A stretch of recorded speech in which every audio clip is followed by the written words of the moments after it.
afternoon, everybody, and welcome to today's edition of the Two State Show with myself, Mark C, and my co-host, Mark H. Hi there, Mark. How are you? I have to admit, man, I was feeling a bit down last night, but obviously today's a new day, and we come back stronger.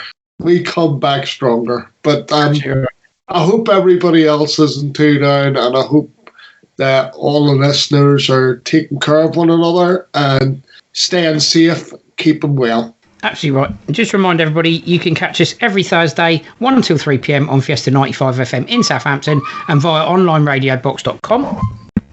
And also, you can contact us via our email address, the Two States Podcast Show at outlook.com, for our podcast or our radio broadcast version of the show. So, coming up for you today in the first half, the Two States review of Saints versus Aston Villa and Man United versus Saints. Saints Club news, which includes all of the Saints ins and outs of the transfer window. So, just a few words from our sponsors, as the saying goes, and we'll be right back for the Two Saints review of Saints 0, Aston Villa 1. Right, welcome back, everybody. So, the Two Saints review of Saints 0, Aston Villa 1. Saints suffer Villa defeat. Hasenhüttl, we deserved more. And Armstrong, we need to start picking up results. Yeah, you're not kidding, Sherlock. Right, starting with Saints suffer Villa defeat. And it was a bit flat and a bit galling, Mark, to say the least, wasn't it? It was a bit flat. It was a difficult one, mate. I mean, the thing is, and much as, we said stuff in relation to right backs, full backs, and everything else, it was disappointing to see, James Ward-Prowse starting in the right back role. I just sort of sit there and I think to myself, it was a case of me sitting there and thinking, we're going back to round pegs and square holes. And the thing about round pegs and square holes is that, when Ralph was doing it before, we had a downturn in terms of results. Because definitely. I'm a great believer in that you put round pegs and round holes. So, even if Valerie isn't at his best or Vokin's, isn't at his best, I always sit there and say, play the player that plays in those positions. Yeah, don't use one of your better players. Yeah. Don't use him as a right back, because that's not where he's effective. Everybody knows that we lose something as soon as we move James from the middle of the park. But the thing is, if you haven't got your starting choice of fullback, then the easiest solution is to go with 3 centre-halves. We've done it before, and we could have done that against Villa quite easily. And I actually think we would have been more of a threat if we'd actually gone with a back three rather than a flat four. And obviously the flat four didn't work at all. And I just think you could have played a central three. You could have had Bertrand, Stevens and Bednarek. Bertrand on the left, Stevens on the right, Bednarek in the middle. Bertrand's played centre-half. Jack Stevens is naturally a centre-half anyway, but plays better on the right. I think he'd actually be better at right back at the moment, to be fair. But anyway, I just think we would have been more of a threat with a back three. And I think going into the following game after that, which we'll get to later, same thing again. It was about the formation. I think, given that we had this issue with the fullbacks, I would have gone with 3 at the back. Because I think as an attacking unit, Saints are a far better team attacking than they are defensively. As good as our defence has been, we're a far better unit as an attacking unit. Although, having said that, the contradiction to that is the fact we haven't scored from playing 8-9 games. So, you can't really get your ducks in a row if you're the Saints manager at the moment. It's a bit of a problem, isn't it? And obviously not out by the fact we've benefited from VAR loads of times. And at the moment, it is well and truly biting us in the backside, isn't it?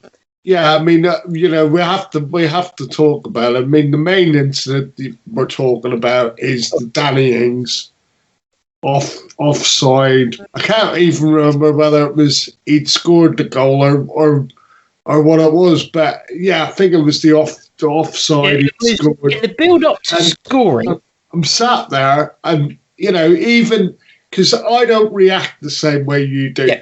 Listeners, Mark gets very irritated when he's seeing what he sees as blatant bias officiating. Just poor officiating. Not even biased. Just poor. What it is. That's what it is. You know, I agree with that. You know, that's how I see it. But I'm much more reserved because I always sit there and go, it's a hard job, right? Yeah. But it's kind of like what Matt Le Tissier says, you know, and you know, he thought, and I'm of the same opinion.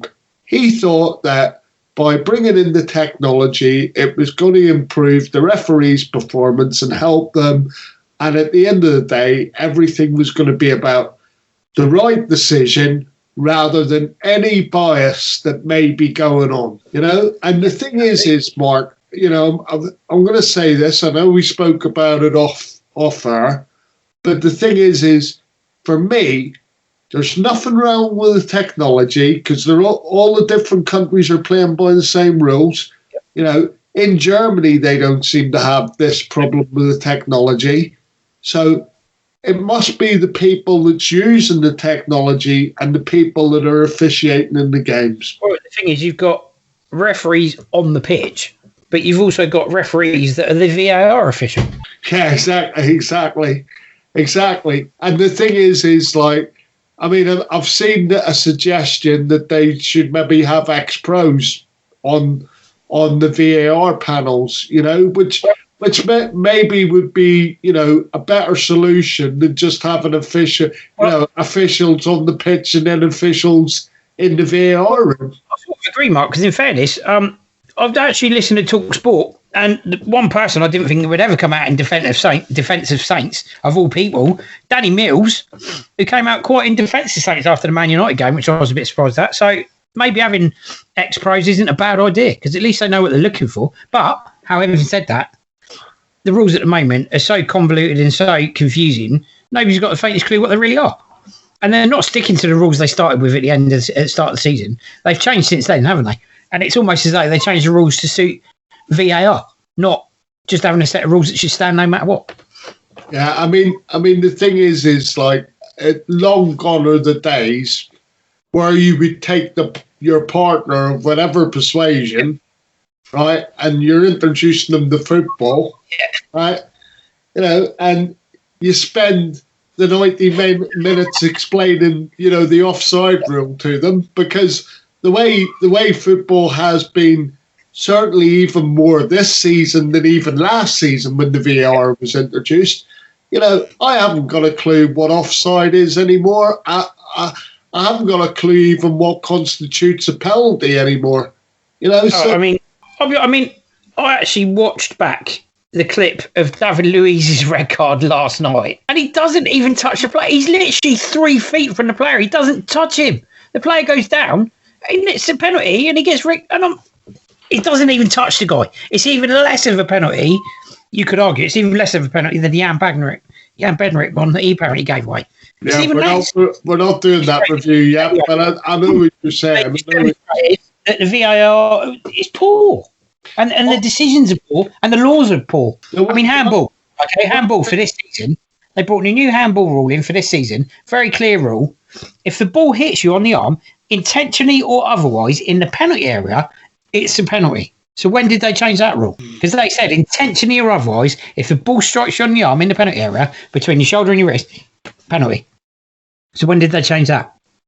I've not a clue, mate. I genuinely, I mean, you know, don't even start the conversation, because like I tried to just explain to you, I don't know what constitutes a pen anymore. I don't know what constitutes handball anymore. I don't even know, you know, like I said, I don't know what the offside rule is anymore. My take on it was very simple. Matty Cash, clear handball, should have been a penalty, should have been a red card. No debate. It wasn't even up for debate. Letter of the law. By the letter of the law, he should have gone. It was great goalkeeping. That's all I'm going to say. Brilliant goalkeeping. I'll be honest and say, after reviewing, because you know I was non-committal when we watched it on Saturday night, but having watched it back, I did sit there and think to myself, I wonder if he's ever thought about auditioning for the Harlem Globetrotters. Well, the thing is as well, if you're in that position he was in and you're trying not to give a penalty away, you are going to stick your leg out, but you're going to shove your arm out of the way. You're going to stick your chest, your body, and your leg out as far as you can. You're not going to have your arm anywhere near it. As his leg came out, his arm comes up.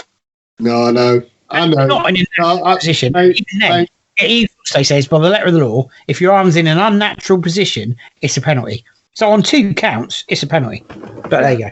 No, 100%. I don't know the rules as well as you. But anyway, we've covered the key issues. The only other thing I would say to Ralph is please just don't play James Ward. I don't care what injury crisis you've got, but please don't play James Ward-Prowse at right back. And if you do have a right back available, even if he's coming from the kindergarten squad of Saints, play him. Yeah, absolutely right. Play him. Yeah, and I think that sums everything up nicely. And just in closing, the only thing for me to say is Ralph Hasenhüttl saying we deserve more, and Stuart Armstrong saying we need to start picking up results. Totally agree with both of them on that one. Yeah. And that brings us to the end of our review of Saints versus Aston Villa. The only thing I would say very quickly, Mark, is I think we were good enough for the point, but I don't think we were good enough for the win. No, I agree with that. And that sums our review of Saints versus Aston Villa up very nicely. We're going to take a small break now. When we come back, 2 Saints review of Manchester United 9, Saints 0. I can't even bear to read that. It's terrible. How depressing. Right, we'll be right back. It's the 2 Marks, C&H, on the 2 Saints Show, Fiesta 95 FM. Right, welcome back, everybody. So, the 2 Saints review of Saints versus Manchester United. And no, I'm not repeating the scoreline again. I've said it once, I won't be saying it again. So, anyway, 9-man Saints, well beaten. Hasenhüttl, we will stand up again. And James Ward-Prowse, we have to pick ourselves up. Yeah, you do need to pick yourselves up. We will stand up again. Well, hopefully you'll be standing up from the start of the game, because that'd be quite helpful. Alex Jankovic, take note. Poor man. Right. Right, anyway. So, 9-man Saints, well beaten by Man United. I would say not only well beaten by Man United, but also well beaten by VAR and Mike Dean. Yeah, I can't disagree with that, mate. Although I will say before we start, Alexander Jankovic, I think a bit of a rush of blood to the head. Obviously, the instructions were don't give anything away early doors. I think he took that a little bit too literally. Shocking tackle on Scott McTominay. And being a Saints fan, I can't argue, Alexander. You deserved a red for that. I'm sorry. It's a poorly timed challenge. It was a poor challenge, and you did actually leave stub marks on his thigh. So that's how high your foot was. Although, if you watch the replay back, McTominay's foot's actually quite high as well. So I don't think there was any intent there. I think for most people, it was more an issue of the fact that Jankovic didn't look overly concerned. He looked quite nonplussed when he got sent off. Yeah. But that may have been because he didn't know what to say to the manager or his teammates. Because it's a terrible start for your debut, isn't it? Especially after you've said, well, I want to transfer out the club because I'm not getting minutes. You get your opportunity, and then you get sent off after 2 minutes. Not exactly a great start on your debut, is it, poor lad? 100%. And he's a youngster; he will learn from it. But I'm going to try and I want to give my take on things. Yeah. I'm going to try and not fuss, not concentrate too much on the actual sending off. Yeah. Suffice to say that we're away at Manchester United, which is difficult place for Saints to go anyway, and someone gets sent off, before we're even 2 minutes into the game. It was, I've seen people say it was a poor challenge. It was worse than that. I mean, he's just gone running into the bloke. So, yeah, I mean, like I said to you off air, as soon as you're down to 10 men, and if you're playing one of the top sides in the country, you're pushing a boulder up a hill. The only real criticism I would have, Mark, is, as soon as you're going down to 10 men, are you not better? Okay, we tried to still play football. That's commendable. But as soon as you start seeing goals being run in, okay, say at 3-0, for example, right? do you not then, as a manager, turn around and say to yourself, okay, we're now in a situation where it's damage limitation, you know? And, you know, I've got to say that just wasn't, you know, it didn't seem to me like it was on the agenda from Ralph. And that's not a criticism, because there's other mitigating circumstances to why we're here. And last night's performance was in no way as bad as the 9-0. I've said it again, but 9-0 loss to Leicester the previous season. Okay, last night's performance was nowhere as bad as that, you know. But I just think, you know, in relation to, you know, if it's ever looking like it's going to be that one-sided again, and you've had someone sent off early doors, you know, do something defensively. Try and get a more defensive mindset so that the opposition isn't running in that many goals. The only other thing that I want to say is that, again, I don't really get too down on officials. It's a tough job. You know, we said about the technology and everything else, but I've just got to say that the sending off and the subsequent penalty of Jan Bednarek is an absolute disgrace. And, you know, it's good to see that the club's appealing it. It's also good to see, in relation to the officials, that, you know, Saints have requested that, you know, for the foreseeable future, or definitely in the short term, you know, we're not seeing Lee Mason or Mike Dean, you know, referee Saints again for a while, which, again, you know, I also think that helps to diffuse any sort of situation that there might be even between those officials, you know, and the players, and the Saints players. So, you know, I'm fully supporting the club in both of those things. And yeah, but it just, you know, some of the officiating again last night, it just smacked of big club bias. And I genuinely thought, when we brought VAR in, because there's, like I keep saying, there's nothing wrong with the technology. I just thought that when we brought VAR in, we were going to be able to do away with all this sort of, you know, favouring the bigger clubs. But it doesn't seem to be like that at all. Well, all I'm going to say, Mark, I'm actually going to read a statement that for me sums everything up in the game that's wrong at the moment, including the VAR decisions that went against us. No penalty, in my opinion, for Jan Bednarek. No sending off. Anthony Martial said it wasn't. Referee ignored him. He ignored what Jan Bednarek said when he said Martial said it wasn't foul. Couldn't see it on the monitor. If you can't see it on the monitor as it being clear, you don't give it. But anyway, so the statement is, and I'll tell you who obviously made this statement. This actually came from Mark Halsey, former Premier League referee from 1999 to 2013. He actually stated, "I've been in that situation when I've seen an incident and been told to say I've not seen it. To be fair to the FA, it's not them. It comes from within the PGMOL, so Professional Game Match Officials Limited. It doesn't stop there. We've been told to give a certain amount of corners or throw-ins, fouls, bookings, etc. Premier League is rife with spot fixing and bias towards certain clubs from the FA. Every referee in the Premier League could be in front of a court one day soon." And based on what we saw last night, I totally agree with that statement from Mark Halsey. Yeah, that, for me, summed it up beautifully. So do I, and that's why we agreed to read the statement out. And I don't think we even need to cover VAR anymore in relation to last night's result. I don't think we deserve to be on the end of that result.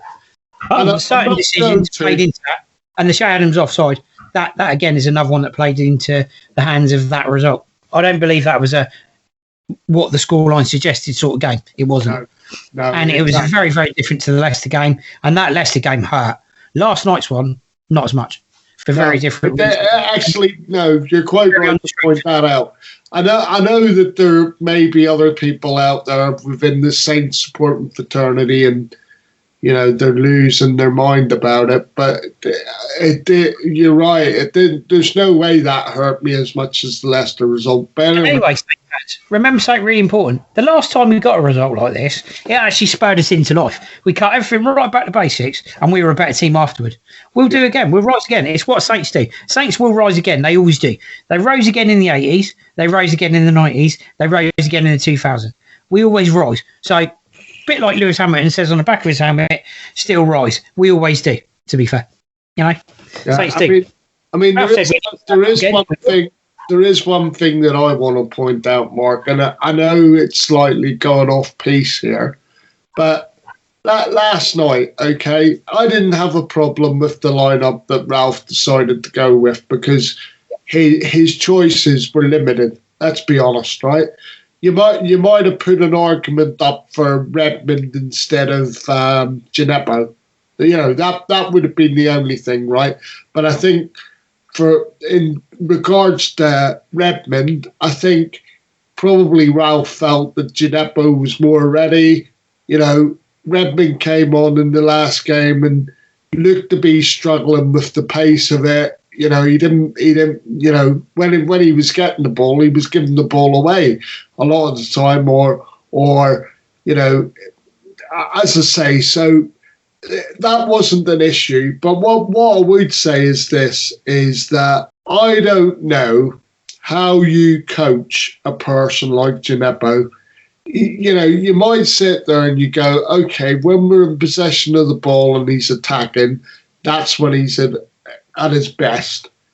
But defensively, you just sit there and you think, I don't care. I mean, Ralph Hasenhüttl can have as many one-on-one sessions with him as he likes, right? But he's never going to improve the defensive. It's a non-existent defensive side to his game, right? I just want to say this, right? Yeah. I'm now beginning to question the fact that the club, and I'm a Ralph supporter, but I just want to say this, okay? We spent £13.5 million on Djenepo, and just remember, people, the sale of Mark Targett helped to facilitate that move for Saints in the transfer market. And you just think to yourself, for me, it would have been hindsight's a wonderful thing. And probably, all I'll say is probably when I was at Brighton and I was Sheffield United, I'm thinking, Mr. Djenepo, oh, what a player. But when your back's against the wall and, it's going to be against the wall on Saturday at Newcastle because we don't have a great, record up there. The thing with Djenepo is, like you've said, play round pegs in round holes, okay? Moussa Djenepo is not a defender. You cannot teach a winger or an attacking player to be a defender because it's not an inbuilt mechanism. To be a defender, you have to have a certain inbuilt mechanism. Attacking players don't have that mindset. Defending is a mindset as much as it is a physical attribute. To be able to be a good defender, you have to have intelligence. You have to be able to read the game. That's not something you do as an attacking player quite so much. Yes, you need to be able to pick a pass. You need to be able to find your teammates. You need to be able to make decisions. But defensively, you work as a defender. You probably got your work cut out for you a lot more than you have as an attacker. For Djenepo, attacking is pretty straightforward. You get a ball, you run at somebody, you pass it to your teammate, or you have a shot. Defending, completely different ballgame. And it's not something he's naturally adept at. See, normally, Mark, right, I would be in agreement with you because I sit there and I think he's a winger. It's all about attacking going forward. But in the modern game, you have to be able to do the defensive side of the game as well, right? Yeah. I mean, let me just say this to you. Shane Long, right? Danny Ings defends from the front, okay? Absolutely defends from the front. He is the first line of defence, if you like, and he shows that. Maybe not in recent performances, but it wasn't that long ago. And pretty much since he's been at the club, he's been like that. So So I don't really accept that in the modern game. Unfortunately, it just isn't about a winger being able to go forward. You have to be able to do the defensive side of the game as well. Yeah, I agree with that. My point of it would be, if you're a naturally attacking-minded player, okay, Minamino is a good example. We'll get to that later, but it's a good example. The guy we just signed from Liverpool on loan, okay, he's an attacking player, but he can actually defend. I've seen him, and he can defend, to be fair, but he's very good attacking-wise. Yeah. The problem is, if you're going to play with a system that Ralph uses that seems to favour wing-backs, then you need wing-backs. You don't need a system where you've got an adapter midfielder or an attacking player to be a defender. You want to be having a system where you've got a defender that can develop into an attacking player. You've therefore got a wing-back. You've got somebody who's great at going forward, like Vokins and Valery, both great at going forward, suspect defensively. But with a proper wing-back, you have somebody that can defend and get forward. Look at Ryan Bertrand when he was in his absolute pomp at Saints, right on top of his game. He was a flying wing-back. He could defend, but he got forward really well. Yeah. You know, when was the last time we actually saw an overlap on the Saints wing involving a defender and an attacker? I can't remember. But the thing is as well, Mark, is right. And you know that I wasn't exactly jumping for joy when Matt Targett left the building, right?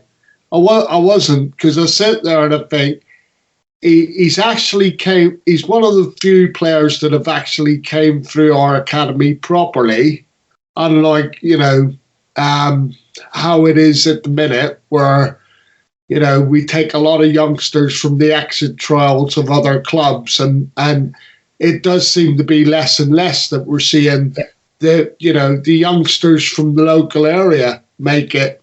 But all I know we're going to wrap it up here, people, but all I want to say is that, the other thing that I'd say about Matt Targett, and it's not happening at the minute, is that lad can cross a ball into the box. And he was probably, before he left, he was probably the best crosser of the football at the football club. It's funny you should mention left backs and crossing.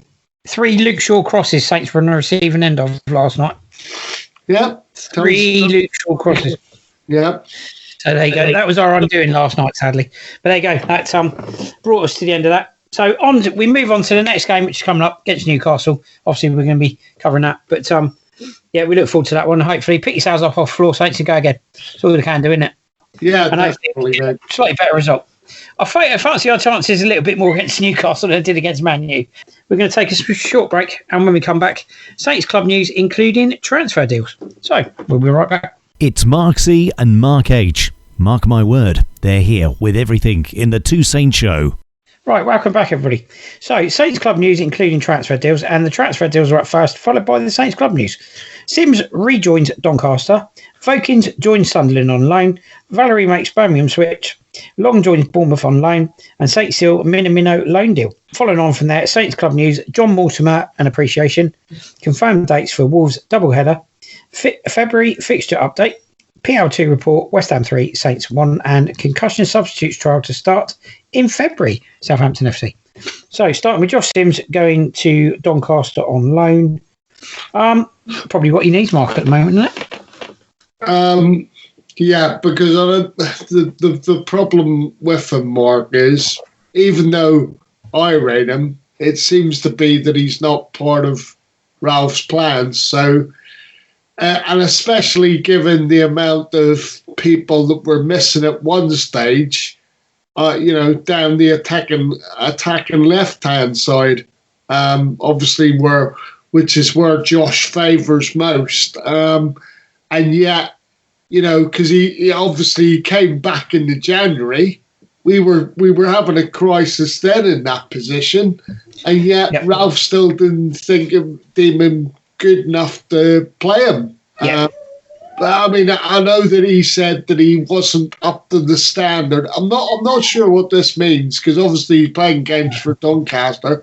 But if you remember, I think I read an article, or we spoke about an article, a few pods ago, where Hasenhüttl had said that he wasn't up to the standard of a Saints player. The thing is, I get that players have to go out on loan to get experience. The problem is, when they go into League One, is it really experience as such? I mean, yeah, okay, they're learning their trade, but they're not learning anything that's going to stand them in good stead in the Premier League because it's such a massive gulf between League One and the Premier League. And the Under-23 League, to be fair, Mark, I think the Under-23 League's weak. I don't think the Under-23 League is even as good as League One. To be fair, I think there's probably non-league teams that play better football, standard football, than Under-23s do. So it's a difficult one, isn't it? Yeah, I just think the Under-23 League is, the thing is better that they reintroduce the Reserve League. Yeah. Because at least they're coming up against seasoned professionals. Yeah, exactly. Who's either on their way back from injury, because you would have had people that are on their way back from injury, playing the reserve game, whatever, and I think it's much more of an experience. It's much more of a game match than what you see when you're watching the Under-23s. Yeah. There's you literally have loads of space because there's no closing down going on, right? There's no physical stuff going on.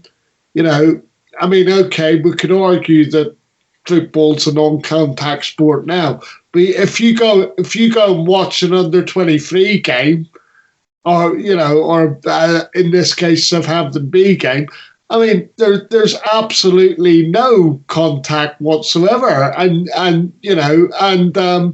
no, I just don't think it prepares you for when you make the step up to the first team squad, even, But as I said, the route that we've gone down, and but I just don't think it makes footballers.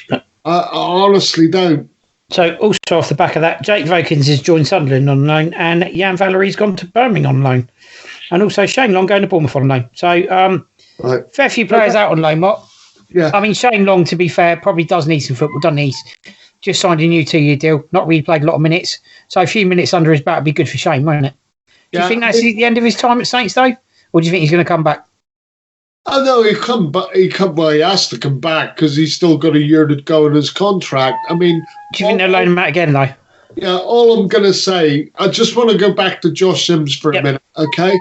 And that was just to say, Mark, that, what I didn't really get was, if he isn't part of Ralph's plans, and I don't know how long, he's one of the ones that don't know how long they've got left in the contract, why didn't they just look to try and sell him in the window?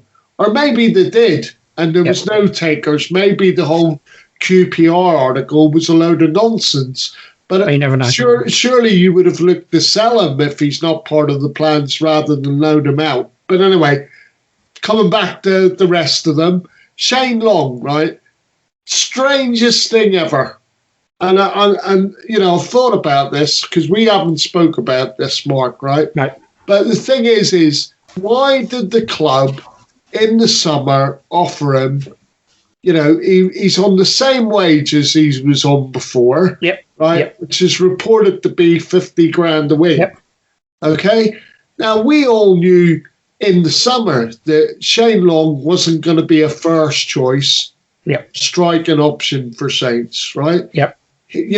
And he knew that, right? And yet the club didn't turn around and say to him, Shane, here's a year contract, here's 35,000, 40,000 pound a week, because you've got to take a reduction on the strength that you're not going to be starting games, but, we'll need you when the going's tough and we're winning 1-0 and we need you to give us a bit of light relief. Yeah? And, we'll need you to defend because that's, there was a remark on Facebook about Shane Long, and I couldn't fault it when the bloke turned around and said, Shane Long is the best defensive striker you could have, right? Well, I would argue as well, Mark. Actually, that sums it up. Right. Last night's game was crying out for Shane Long in the fact that you could have put Shane Long up front on his own last night. You could have pulled everyone else out of those positions, those 4 positions. You could have thrown a wall up against Man United, and you could have kept Shane Long up there on his own, and he would have done a job last night. And that would have been far more effective than the tactic we went with. So last night's game, people will find this controversial. They probably won't agree with me. Last night's game was crying out for Shane Long. He would have given Saints an out, but he would have enabled them to get behind the ball. Yeah. And that's what he enabled them to do. I understand what you're saying. But just going back to it, the whole thing is, I don't understand why he was offered the contract. No, me either. On the terms and the length. Because the thing is they would have known at the start of the season that he wasn't going to be a starter. Okay. Well, the thing is as well, Mark, if you're in a position where you've got a club and a manager saying, we've got no money, it makes even less sense. Especially when you're looking to get Danny Ings and Ryan Bartram to extend their stays. Yeah. Why would you go and pay somebody, like you said, the same money's on, extend the contract, somebody that, to be fair, you probably could have sold or not, whatever, but it didn't make a lot of sense, especially when you're in a position where the club is saying, we've got no money. The other thing is that by him going out on loan, and I'm sure there's reasons for why they decided to bring in Palomino, and we'll come on to him in a minute, but the other thing, Mark, is obviously, that towards the end of the season, Dan Lanudu was on the scene anyway. Yeah. And surely they knew that they were going to be giving him greater exposure, possibly even more than Shane, in this season. So I question the fact that, we're a club that's void of any money, and yet we're offering that contract, and then 6 months later we're saying, Shane, we want to bring in somebody else. Not that I've got an issue. I'm just saying we want to bring somebody else in, and to facilitate that, you're going out on loan to Bournemouth. Yeah, because the thing to me is, why offer him the 2-year contract in the first place?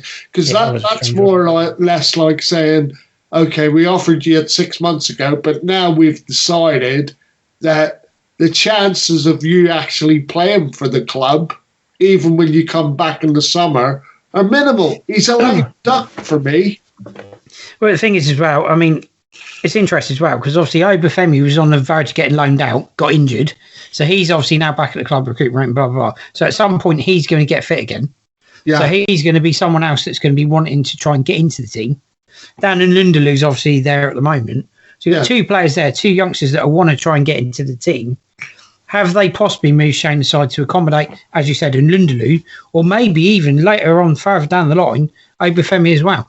Because Shane Long does take up a striking berth. 100%. And there's only so many you can carry, and there's only so many you can put on the suspense, isn't there? But I, like you, am very surprised that this has happened with Shane, and even more surprised and confused as to why they gave him that deal. Yeah. By the way, Mark, that isn't to say that, I just want to state this. I wish Josh Sims and Shane Long all the best. Yep. As I say, Shane was great for the first 2 years for me personally, and unfortunately, the change of coach and maybe change of approach even. But I did think that when Ronald Koeman was here, we were definitely getting the best out of him in terms of 100%. As a striker, because he knew where the goal was. If nothing else, look, Shane, you've given a lot of Saints fans one of the greatest memories we'll ever have of the semi-final at Liverpool. 15-16 season, you were prolific. You had a fantastic season, 15-16, scored some absolute corkers. And I seem to remember a long-range effort against Aston Villa at home in the sunshine. That was an absolute stunner. So you've scored some very memorable goals. And I wish you all the best. I really do. And for anybody who gave him and his wife abuse on Twitter, hang your heads in shame. He didn't deserve that, and neither did his wife. Disgraceful behaviour. What are you talking about, Mark? Him and his wife, sadly, were targets of abuse on Twitter from a minority of people, which I felt was very unnecessary. So, that has no place in football or any walk of life. Uncalled for. No. And to drag his wife into it, sorry, shame on you wherever you are, because that's just wrong. Yeah, it is. Every way you look at it. So, wish you all the best, Shane. 100%. All the best, Shane, and hopefully, when you do come back in the summer, there is a future still for you at the football club. Yep, absolutely. So, Vikings went to Sunderland and Valerie to Birmingham. Valerie in the Championship, which is probably better than going to League One or League Two, but it's not going to be a walk in the park there, is it? The Championship's not exactly fantastic league where they play a lot of finesse football, so he's going to be up against it there. You know what I'm going to say about this, Mark, don't you? Right? The thing is Valerie has made it clear since the start of the window that, irrespective of whether he was getting opportunities during the month, which he had, he had one or two opportunities, didn't he? Yeah. And to be fair to him, he did a great job when he came on against Liverpool. Not so successful in the other ventures, but having said all of that, he needs this loan. I mean, I know, of course, you question the fact that we're sending the fullbacks out, but in relation to him personally, I think he needs the loan because he needs to rebuild his football career away from the football club on loan. Yeah. And I do believe that. I genuinely do believe that. He needs to knuckle down, have games of football, and hopefully in the summer he comes back to Saints and he's at least half the way up the ladder from where he is at the minute, because he's on the bottom run at the moment. Yeah. The thing is with Jan, the frustration is we've all seen how good he can be. Yeah. We've seen the talent that's there and the potential that's there. And I think that's the frustration for a lot of fans. And that's why they're frustrated he's gone. I agree with you, 100%. 100%. But the thing is when he was putting in the performances and he first burst on the scene, and everybody was going, "Oh, what a great player! What a great player!" Right? And now obviously there's that dip, right? And you get the indifference of the fans then. But I just sit there and I think to myself, you don't become a bad player overnight. There's mitigating he's made a few bad choices, but there's mitigating circumstances. Let's just hope that by going out on loan, he recovers some of the form and then he comes back to us and we can get him back to where he was when he was sat enjoying his football and everything else, and he was playing well. Well, the thing is, Mark, he wouldn't be the first Saints player that's had a dip in form, and even the great Matt Letizia had a drop in form during his time at Saints. So remember that, everybody. Even Matty had a drop in form. It does happen. Yeah, obviously Jake Vakin's going to Sunderland. Same thing with Valerie, I think. He needs the football, doesn't he? Yeah, no, 100%. I mean, with Jake Vokins, though, I didn't feel that Saints needed to send him out on loan because we needed some sort of full-back cover. And maybe the fact that, he didn't request it and Saints decided to give it to him, that one was a bit of a baffler. Whereas obviously with Jan, he'd already expressed that he wanted to go out. He didn't feel like he was going to get the game time here. Yeah, definitely. So moving on to a player that actually joined Saints right at the end of the window. This resulted in a deal sheet going in. Went through right at the very last hour. Literally gone midnight hour. It literally went in. This actually finally went through about 3 minutes to 1 in the morning. I know, because I was daft enough to stay up at the end of the bloody transfer window thinking Saints were going to sign someone. So daft enough to stay up and see it actually happen. But yeah, I did have a bit of a chuckle at the fact that the photo looks very similar to the one where Stuart Armstrong signed on for Saints. But anyway, there's news that we signed Takumi Minamino from Liverpool on loan. Teammate of Maya Yoshida, no less. And I'm led to believe, Mark, I don't know if you knew this, but I'm led to believe he actually had a bit of a phone call with Maya ahead of agreeing to a loan move to Southampton, where Maya filled him in on about the club and the area he was moving to and stuff. So if you had anything to do with that, Maya, thank you very much. Once a Saint, always a Saint. But that's a good point. Actually, Mark, it's a bit of a coup, isn't it? To be honest with you, I was unaware of that. You think it's a bit of a coup. I have a different take on it, Mark. Obviously, I'm hopeful that he's going to be a loan signing that's hopefully going to bring more to the table than what we've currently got. Because the team need a shot in the arm at the minute, and hopefully he's going to provide the shot in the arm, in terms of goals and winning games of football. But the other thing, very quickly before you come in, is I just want to say this. I'm going to flip it round slightly. I'm going to say to you, again, it's a little bit like the contract with Shane Long. So Minamino went to Liverpool 18 months ago. Only 18 months ago for a substantial fee, right? And all of, 18 months. And I'm sat there and I'm thinking to myself, they're loaning him out. And I'm sitting there thinking, is that Liverpool saying he's not good enough? We've already decided that he's not good enough for us. Because 18 months, and I'm, to be honest, I was a little bit baffled. But if he can bring, needed quality to the squad, a little bit of depth, because, he can play right midfield, he can play up in the attack, he can play striker. But then I'm sat there and I'm thinking, hang on, we've already got one of those. His name's Theo Walcott. And even though he started his second spell with an explosion, he's kind of reverted back to type now. Yeah. Well, so hopefully it'll be the signing that we want and need. Well, to put a bit of meat on the bones, as you like to say, Mark, a phrase you like to use quite often. I've pulled this one out of the hat from nowhere. I'm not sure you were aware if this was out there, but anyway, Jurgen Klopp has spout out the truth for Takumi Minamino as a long-term Liverpool plan emerges. So what he's actually said is, so obviously Minamino left Liverpool on transfer deadline day to join Southampton on loan to the end of the season, and Klopp has explained why it's happened. So he's basically said he's often opted to play Xherdan Shaqiri or Divock Origi when one of the fabled front three needs rest. He explained his choice can simply come down to things such as Minamino's size, and explained his hopes for the attacker's loan deal at Southampton, which confirmed blah blah blah. Having options is the only reason you can give a player to another club, he said. We were active in this situation, though they asked, and we did not say there was no chance. We thought about it. Takumi is an incredible player, but we didn't give him enough chances, and that's the truth.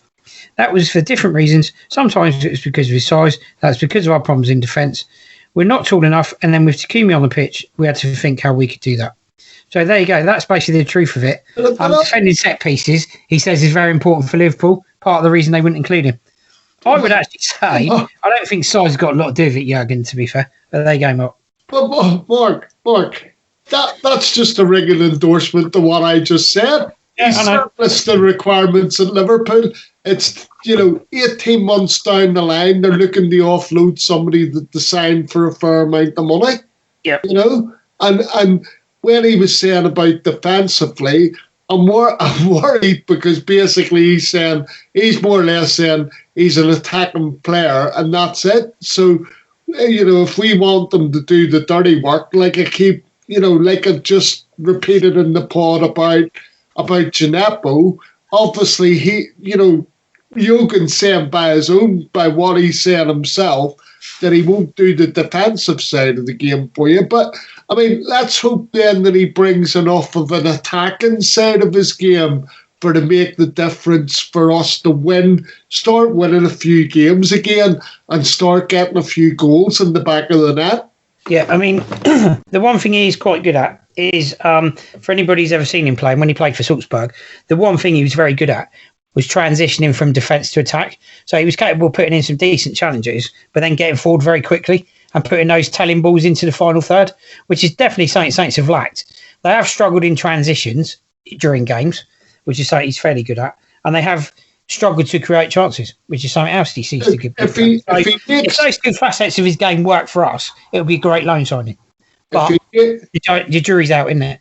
If he makes the jury's not out. If he makes a difference, Mark, in the sense that we start winning games of football again, finding the back of the net, once obviously we start getting people back that are out injured.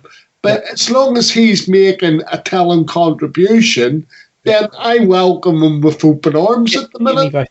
Give me both. You know? So anyway, moving on.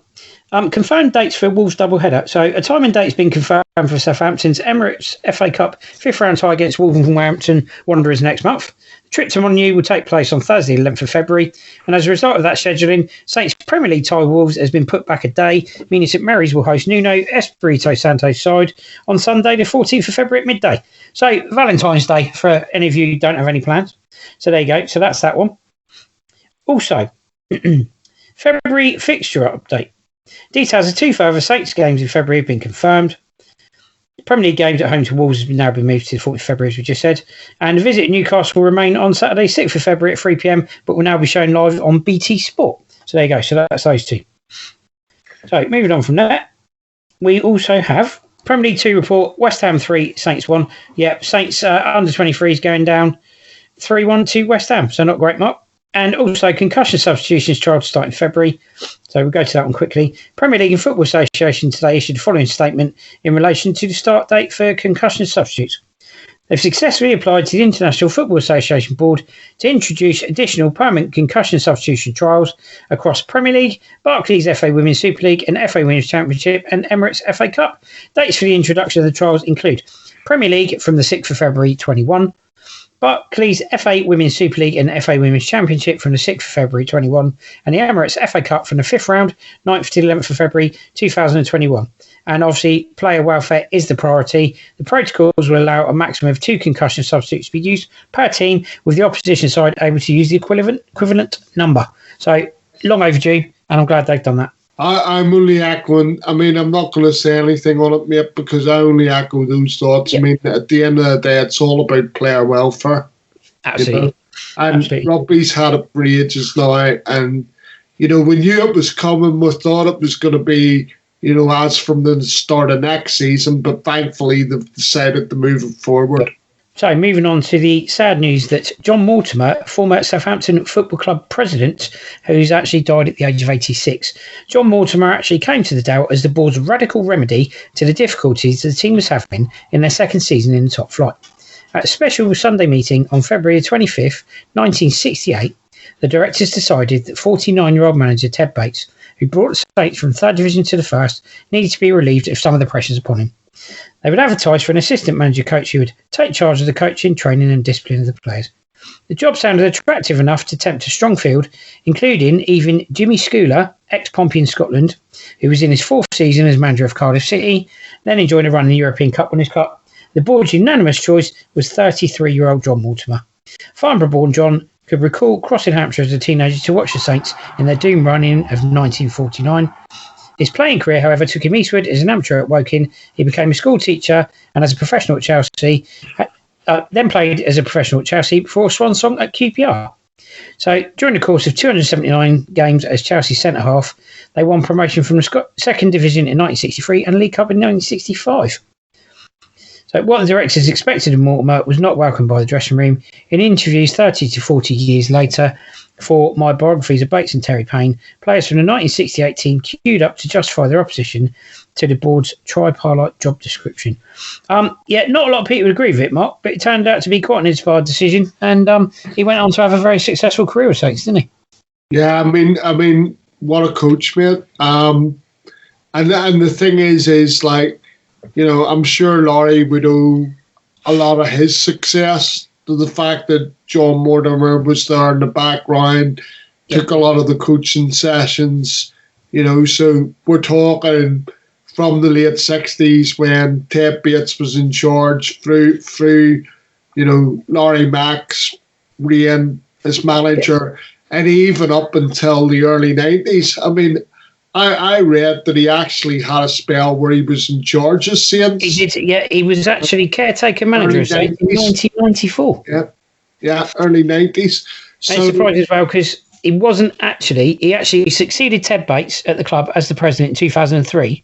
And the only reason he left the post is because that post was actually abolished by Nicola Cortese. Yeah.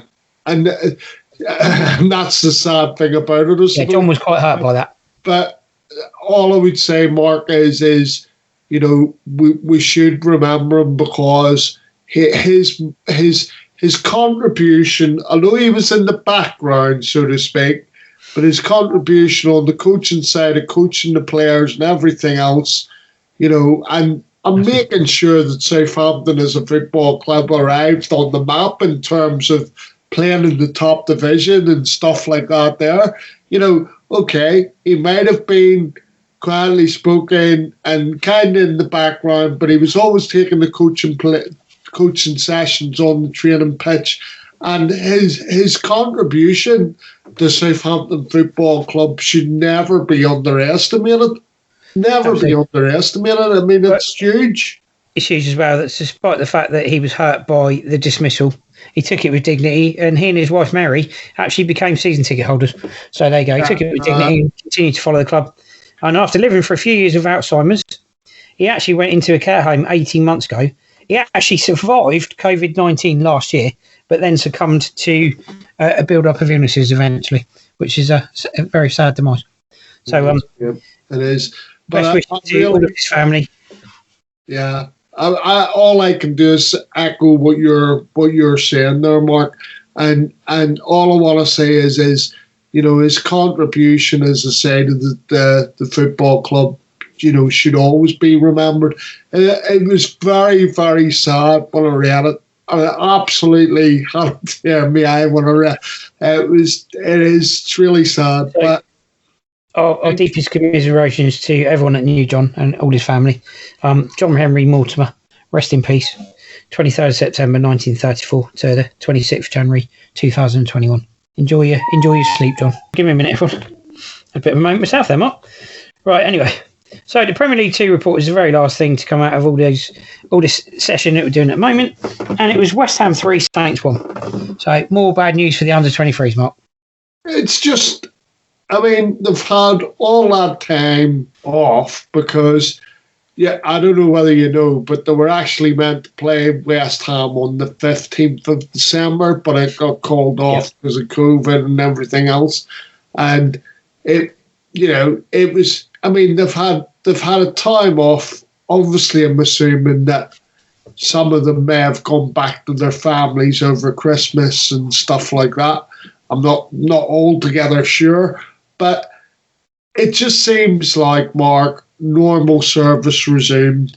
And I, for one, don't really want to talk about, the B team at the minute because, I've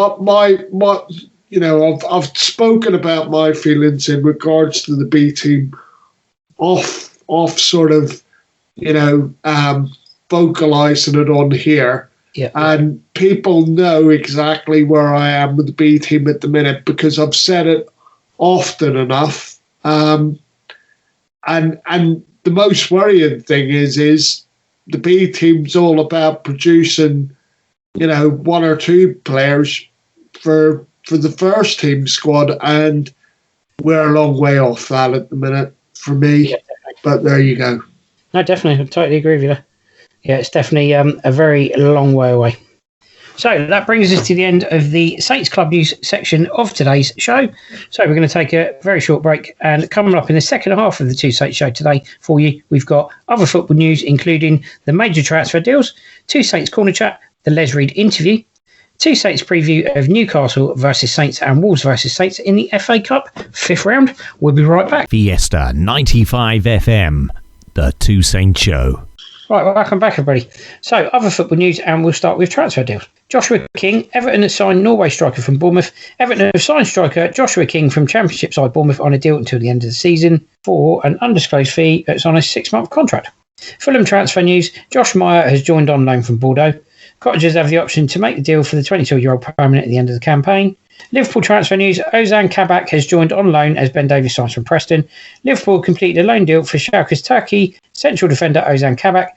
Preston North End's Ben Davies signed for $2 million, and I believe from what I was reading myself, Mark, that the total fee combined for both of them works out to about £3 million.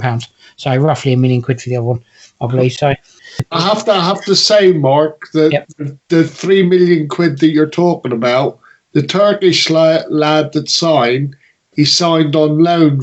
Yeah. It was a loan deal for £1 million, right? Yeah, correct. And apparently Liverpool have the paperwork for, if it turns out to be a success, they can then sign him for 18 million quid. Wow. At the end of the season. So moving on. West Brom. Galatasaray striker Mbaye Diagne joins on loan for the rest of the season. So that's West Brom. Galatasaray striker Mbaye Diagne joins on loan for the rest of the season. Again, no fee there because obviously being loans, they don't tend to list the fees. OK, Yokozlu and Ainsley Maitland-Niles sign on loan. So West Brom have signed Celta Vigo midfielder OK Yokozlu and Arsenal utility player Ainsley Maitland-Niles on loan for the rest of the season.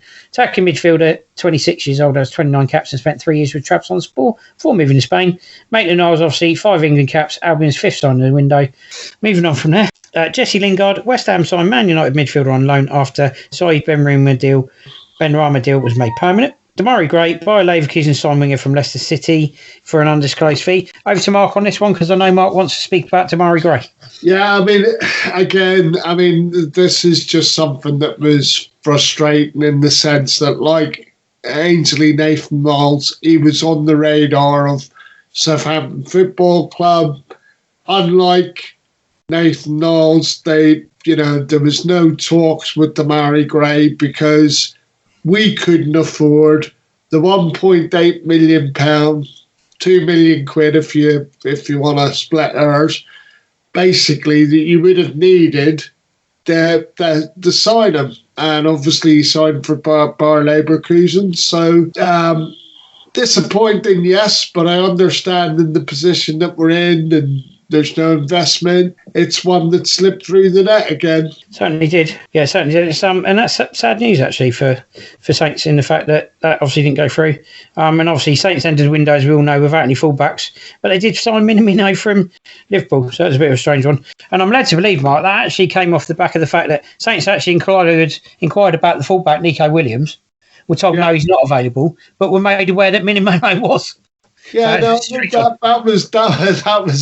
was a strange one, I have to say. I read that. And the other thing is that I know you touched on it, but I just want to say about the Maitland-Niles situation. I mean, how is it that the two clubs agree they can talk Turkey? Maitland-Niles wants to come, Ainsley wanted to come here. Yep. And, so they're all sat down to talk, and then they find that because Arsenal are paying them so much money, they're miles apart on. And I'm assuming it's this because it can't be that all of a sudden he's ripped up a contract with Arsenal. Yeah. So how we didn't get to the point where before we speak to the player or the agent, how much money is he on? Which is, I'm sorry, even before you get in the room to talk Turkey, what happened there? But apparently, Saints, you got no money. Saints, you got no money. Apparently, I don't know how it worked, but apparently they went into discussions only to find that he was on way too much money and we couldn't afford him way too much. You know what the best part of it was? I'm led to believe that basically Ainsley Maitland-Niles was like, no, I want to play left midfield. Saints like, no, we want you to play left back. And he's like, well, I'm not doing it. And at that point, Saints like, well, off you go then. So, the thing is it also shows, that when you're in a position like West Brom, right, you will row the boat out. Oh, 100%. To accommodate players, because you want to give yourself a fighting chance. There isn't a problem with that. But, yeah, as I say, that side of those things sort of disappointing in this window, but can't do anything about it, Mark. We're, as I keep saying, we're in a hand-to-mouth situation, So, moving on to the next story. Two very well-known footballing families, so to speak, names-wise. So this is two youngsters who've now just signed deals. So Mitchell Bergkamp, son of Ajax, Arsenal and Netherlands striker Dennis, put pen to paper on a 6-month contract with Watford's under-23s less than 24 hours after Mauricio, not spelled the same way as his father, Mauricio Pochettino, actually put pen to paper on a deal that took him to Watford. Attacking midfield, which is Mitchell Bergkamp is, and obviously Mauricio Pochettino's son. And obviously he was at Tottenham when his dad was there. So yes. He hasn't followed his dad to PSG, unfortunately for him, but got himself another deal. You know that I like to pick up on unusual or quirky stories or things that are slightly off the wall. And obviously, I seen this, and obviously with the Saints connection, I thought we've got to cover this. But it'll be interesting to see how both of them go. I mean, obviously, from what I understand, Dennis's son's slightly older. Yeah, he's 22. Yeah, so he's probably at a crossroads. To be fair, this is 6 months. He's got 6 months to try and stake a claim of a longer contract. I think with Pochettino's son, he's younger, and like you said, he came through the Tottenham academy. So hopefully, there's much more of a chance of him developing a foot. You would imagine because of the age that Dennis's son is. This is sort of last chance saloon. Whereas with Pochettino's son, you would sort of think, well, he's still got a few years to sort of see if he can make the leap forward. Yeah, definitely. Right, so that takes us on to other football news, and these relate to just general football stories, not obviously transfers. Manchester United's Marcus Rashford racially abused on social media. Alexander Yankovic, Southampton youngster, subject of racist abuse following the sending off against Man United. So, not great there. Also, sorry, bear with me. The Duke of Cambridge Football Association president calls for racist abuse of footballers to stop. Certainly something me and Mark Hartley agree with. Can't be happening. Gareth Southgate, England manager to take part in dementia study. Steve Cottrell, Shrewsbury Town boss, remains in hospital with coronavirus, unfortunately. Moving on from there. And COVID-19, Premier League manager Sean Dyche says footballers should be fast-tracked for vaccines. No, sorry, Sean, don't agree with you. But anyway, moving back to the very first story, relating to, obviously, Marcus Rashford racially abused on social media. Alexander Yankovic at Saints, similar issue, Mark. And the Duke of Cambridge calling for it all to stop. Yeah, absolutely. I mean, the thing is this week has been horrendous, mate. We've had other Manchester United players, Anthony Martial and Axel. I can't think what his surname is, but so we've had 3 Man United players. We've had a West Brom player as well. Oh, yep. And we've had the Chelsea right back Reece James. Yep. And they've all been racially abused this week, alongside our Saints midfielder Alex Yankovic, who obviously got sent off. I don't care what the circumstance. No, me either. At all. No. It's not acceptable. No, it isn't. We'll keep going on, and we'll keep highlighting the programme until people get the message. Yeah, sorry if you're getting bored of it, people, but this stays in the programme until it goes away. But and the thing is it's not just we don't want these people in football. I don't want these people to be behaving like that in a society. Yep. Because I've got to be honest, Mark, being a disabled man, it's about time everybody was treated with equal. Absolutely right. And equal on an equal footing. And there's one word for racist abuse, and it's ugly, because that's what it is, and there's no other word for it. Well, not anything we can broadcast anyway. All I'm saying is no human being, yep, right, irrespective of skin color, whatever it is, should be treated in that way. Absolutely right. No abuse whatsoever. And right. When it comes to Prince William, I totally agree with him. The only thing I would say is that social media needs to realise that it has a social responsibility, right, to help these people and basically, change the rules. I mean, I don't know how it works because I'm a bit of a technophobe. I'm not hiding from that. Yeah. So I don't know how these things work, but these people either need to be identified, and we're going to touch on this next week because I've seen today that Ian Wright, an Irish lad, Patrick O'Brien, was abusing Ian Wright online, and all they did was give him probation. He's not even going to get charged for anything. It just goes to even show how far the courts are out of touch. That it's literally there's your little slap on the wrist. Very naughty boy. Don't do it again. Not good enough. Yeah. And what's he learning from that? Absolutely nothing. Mark. I mean, one of the things that I've always advocated was education, but now I'm even thinking that doesn't work. But at least send them on some sort of re-education course so he can learn. I mean, I just think probation. Do you know what? That's nothing. They do boot camp in America, right? So they go really extreme with punishments and stuff in America to try and get people to learn from things, right? Send these people that are doing it on a course and put them on the receiving end of it so they know how it feels. Because they might actually learn something then. They might actually realise how much it impacts on other people. Because that seems to be the only way of dealing with it, really. Shock therapy. Probably the only way of dealing with it, I think. 100%. 100%. Anyway, moving on to news relating to Shrewsbury Town manager Steve Cottrell. He remains in hospital with coronavirus, but continues to pick the team. He went into hospital on the 15th of January and spent time in intensive care, but since been recovering. In his absence, Wilbraham and David Longwell have overseen defeats at Southampton and Sunderland. They said he had a bit of a bad week, to be honest, again. Keeps having setbacks with little things. When he first took the job, he used up a lot of his immunity and strength. He didn't take a day off, and he's been hit really hard with the virus.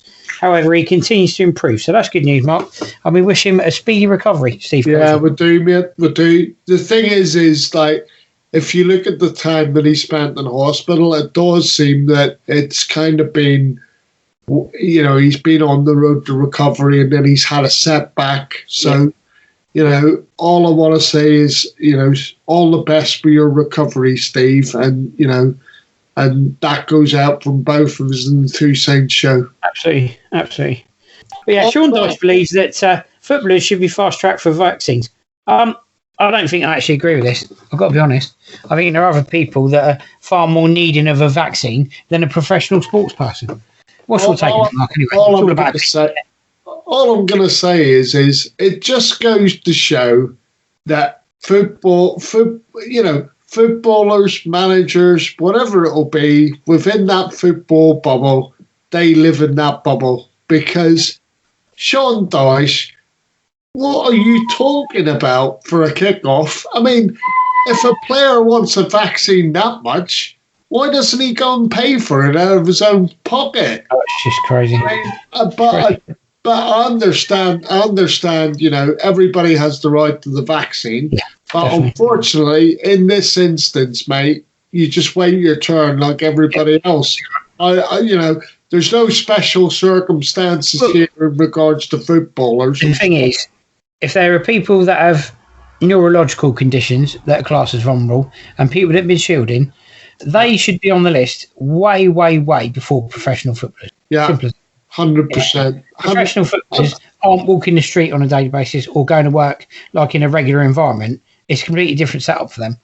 Yeah. They've got so much testing, etc., going on that most people don't even have access to. I raised it as well, Mark, because the thing is Sean Dyche, I like him, okay, because he's at an unfashionable club, Burnley. Yeah.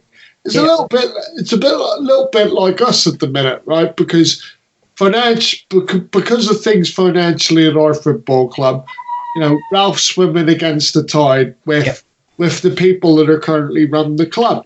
Yeah. You know? And I look at Burnley and I think to myself, every year he does a brilliant job.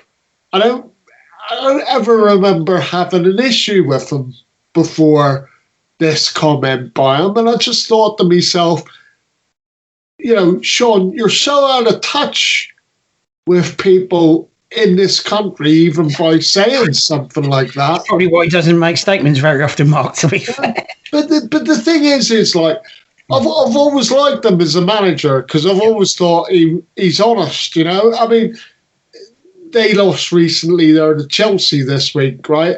And he blatantly just turned around and said, you know, the better team won, I've no complaints, right? And you don't always get that from managers. They always try to put a slant on stuff and things like that. And I always think his take on things is pretty honest, right? I know, you know, he has started joining all the managers in the Premier League this season in moaning, and in fact, Ralph's probably the only one that doesn't, in moaning about penalty decisions that have gone against them, you know? And I just think that's the the culture of the Premier League at the minute. It's not necessarily a trade of Sean Dyche's. So when I read this report, I just thought to myself, well, my opinion there, Sean, has changed of you completely, because I've never heard you come out with something like this, and it just shows how out of touch you are with the general public in the country. Absolutely right. Yeah, I agree with that. So we're going to take a short break, and when we come back, we'll be doing Two Saints Corner Chat. Yeah, it is back, and it is the Les Reed interview. So we'll be right back after this little break. It's Mark C and Mark H. Mark my word, they're here with everything in the Two Saints Show. Right, welcome back, everybody. So, Two Saints Corner Chat, and this is about the Les Reed interview. I personally don't have an awful lot to say about the Les Reed interview, and I'll tell you why, everybody. And I know it's upset a few people at the time that were at the forum I was at. I made the mistake of asking Les Reed a question at the fans forum a while ago when he was at the club, and he proceeded to waffle on for 20 minutes, didn't actually answer the question I asked him, and wasted 20 minutes of my life I'm never going to get back ever again. So this interview that he did, for me, is about as much waffle as the 20 minutes of my life he wasted that I'll never get back. Cheers, Les.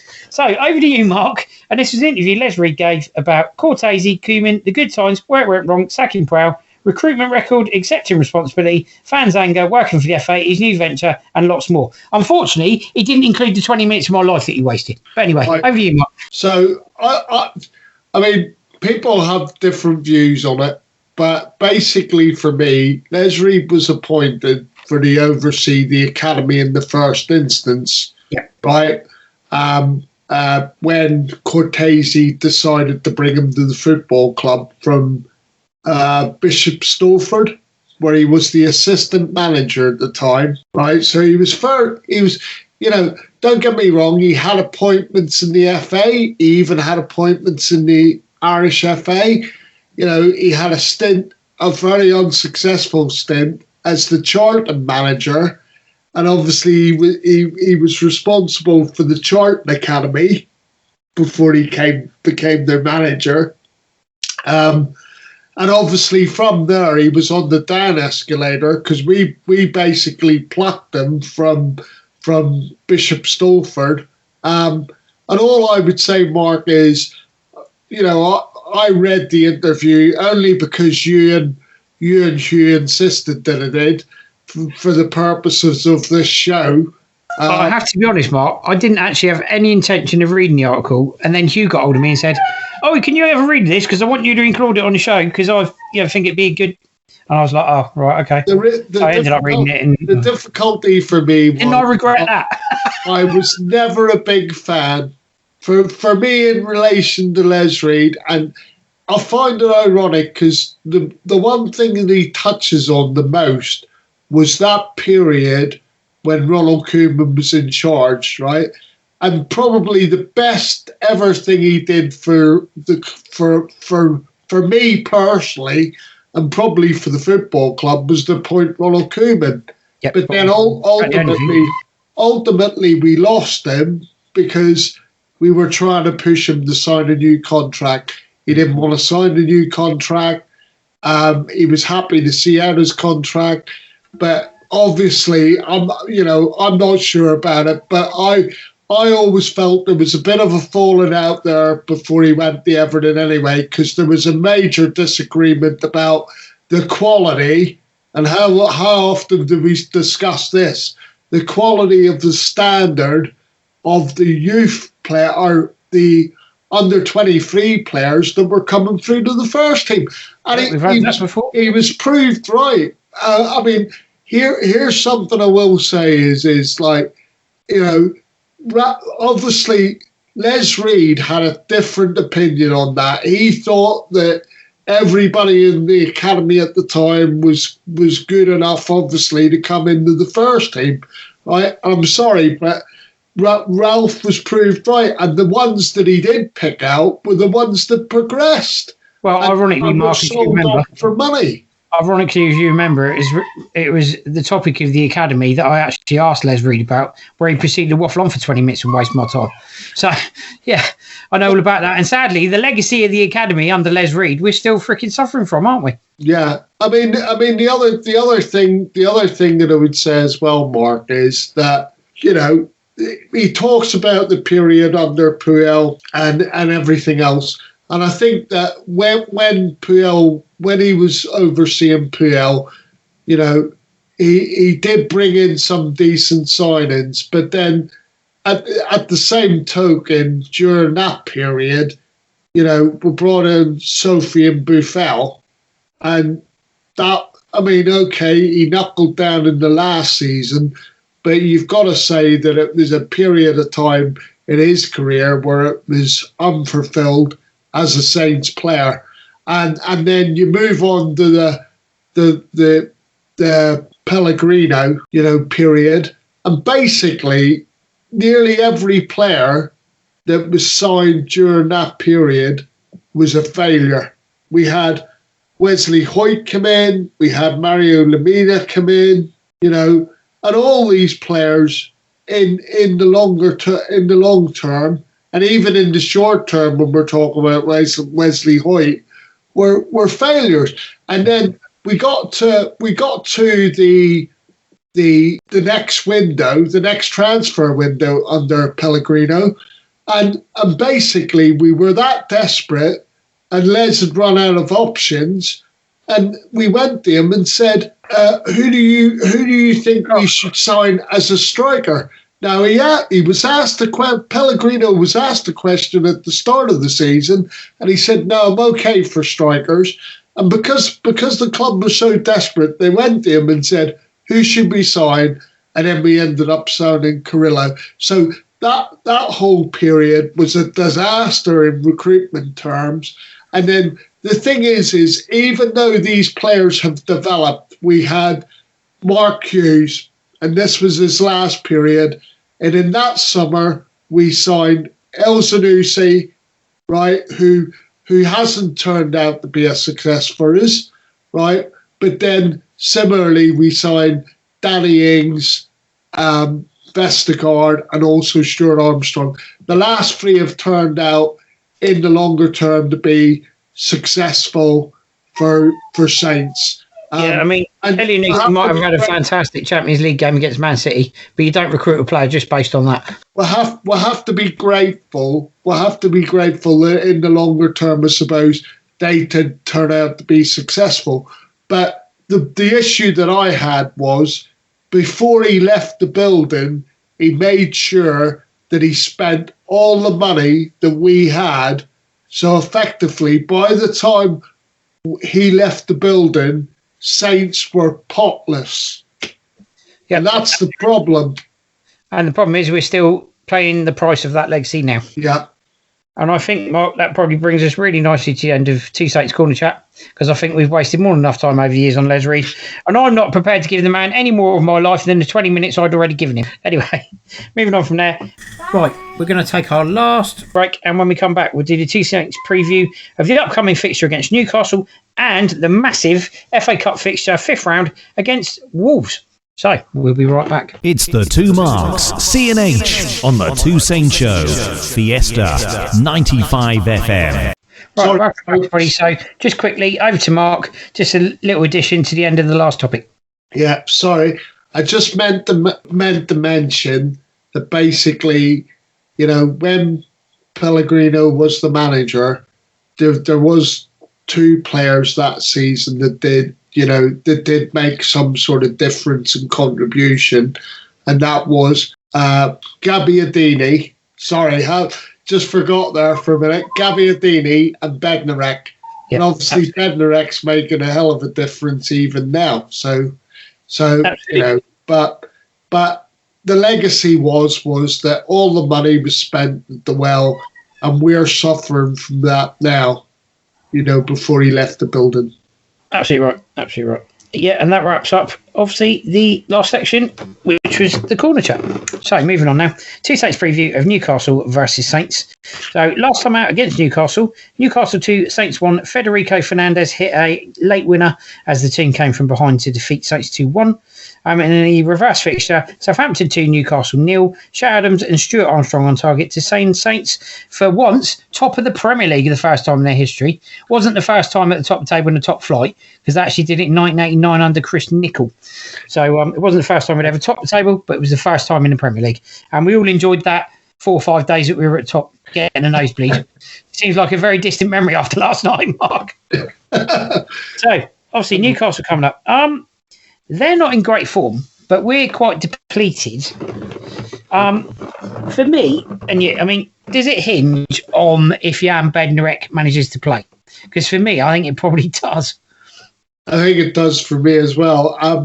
The other thing as well, Mark, is you with it being Newcastle away, you want them to be the key players because we don't have a great record travelling up there. And even if Bednarek plays, it's a bonus for us. But I still think, even with their form the way it is, how we are of old, and that still doesn't really change. If a team's in bad form, we'll turn up and go, oh, let's roll over and have our tummies tickled. I really hope I'm wrong, but the only result that I can see, putting a positive look on it, is a draw. Yep. And that's where I'm going. I reckon it has probably 1-1 written all over it. Yeah, I think you're probably right. I think they're both have much of a muchness, both teams, to be fair. Newcastle at full strength are a threat to anybody, same as we are, but I don't think either teams are really firing fully on all cylinders. The big threat for them is Callum Wilson, without doubt. Their biggest threat, I would say. And Danny Ings-Ross. So you could find that both teams just cancel each other out. So I'm going 2-2. Yeah, the thing is, for me personally, Newcastle, there was great store, and I do get it, in the victory that they had away at Everton, right? And unexpected, but richly deserved, I would say. And then they turn up, they've got a home game, and they turn up and they promptly lose it. And you sort of sit there and you think, if we had a full strength side, I would go there full of confidence, and I'd be saying to you, if Saints don't win this, obviously they all suffer from travel sickness, Sure. or they haven't done enough altitude training. Oh no, sorry, that's the away supporter. Sorry, But yeah, I think it's got 1-1 written all over it. Yep, I'm going 2-2. You're going 1-1. So moving on from there. Last time out at Wolves, who were obviously playing in the Cup, bit of a difficult one, this one to read, because obviously it's an FA Cup game, which is a one-off game. The Cup's a good leveller. But last time out against Wolves, Theo Walcott scored his first goal in 15 years, and Pedro Neto earned the host a point. This is a tough one to call. Wolves aren't in great form, Mark, are they? But for me, it's which key players come back for Saints, isn't it? It's going to be the tale of which players are fit. Because if players are fit for Saints, and if you've got a fairly strong team, you probably fancy your chances of getting past Wolves. Although we've learnt to our cost in the past, we could have a great first half, Wolves would be better in the second. So it's an interesting one. I've got a funny feeling Saints might just sneak a 1-0 in the Cup. Right. I'm slightly more reticent, and I'm hoping that Yannick Vestergaard, I'm hearing that the club are earmarking him coming back for this fixture. So I hope there's an element of truth to that, and obviously get a few numbers back. I think Saints are going to do their obvious thing and just prolong the agony for us, right? And I think it's got 0-0 written all over it, and it'll be 0-0 after extra time, and we go into penalties. And I'm going to say that we're going to win it on penalties. It's going to be a torturous night on the Thursday, but I'm going to say we're going to win it on penalties. And I've got to say, one thing I did want to say was very strange kickoff time of 5:30. Yes. Yeah. So and the winning penalty, Saints fans, will be scored by Alexander Jankovic. Naughty. Bit of redemption. Yeah, it would be nice, but the likelihood is that people are going to be back. But I get the redemption thing, definitely. It'd be nice for him. But anyway, hopefully we get a result and the Saints go marching on. So yeah, anyway, that brings us to the end of everything. So 2-2 for me against Newcastle and 1-0 in the cup against Wolves. So that's goodbye from myself, Mark C, today. Yeah, and it's goodbye from me, and don't forget it's 1-1 from me in the league game against Newcastle, and obviously I'm going to go with Saints to win a penalty shootout after extra time, 0-0 in the FA Cup, but we'll win the shootout. And just reminding to you that obviously the Two Saints podcast will be out after the broadcast version of today's show. So that'll be out very shortly. And the ways to access the Two Saints podcast are these. Right, so the only thing that's left for me to say is you can also contact us, don't forget, via our email address, the Two Saints podcast show at outlook.com, for any kind of feedback, positive or negative, any input, or anything you'd like to see included in the show. And my final word, please join us again next week when the Two Saints go marching in again. Bye for now. And I just want to say goodbye, everybody. Look after each other. Keep well. Stay safe.